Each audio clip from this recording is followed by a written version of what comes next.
కీర్తనల గ్రంథం 149వ కీర్తన. యెహోవాను స్తుతించుడి, యెహోవాకు క్రొత్త కీర్తన పాడుడి. భక్తులు కూడుకొను సమాజములో ఆయనకు స్తోత్రగీతము పాడుడి.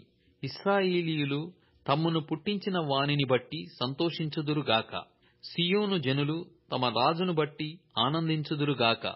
నాట్యముతో వారు ఆయన నామమును స్తుతించుదురుగాక. తంబురతోనూ సితారాతోనూ ఆయనను గూర్చి గానము చేయుదురుగాక. యెహోవా తన ప్రజలందు ప్రీతిగలవాడు. ఆయన దీనులను రక్షణతో అలంకరించును. భక్తులు ఘనత నుండి ప్రహర్షించుదురుగాక. వారు సంతోషభరితులై తమ పడకల మీద ఉత్సాహగానము చేయుదురుగాక. వారి నోట దేవునికి చేయబడు ఉత్సాహ స్తోత్రములున్నవి. అన్యజనులకు ప్రతిదండన చేయుటకును, ప్రజలను శిక్షించుటకును, గొలుసులతో వారి రాజులను, ఇనుప సంకెళ్లతో వారి ఘనులను బంధించుటకును, విధింపబడిన తీర్పు వారి మీద నడుపుటకును వారి చేతిలో రెండంచులు గల ఖడ్గమున్నది. ఆయన భక్తులకందరికీ ఘనత ఇదే. యెహోవాను స్తుతించుడి.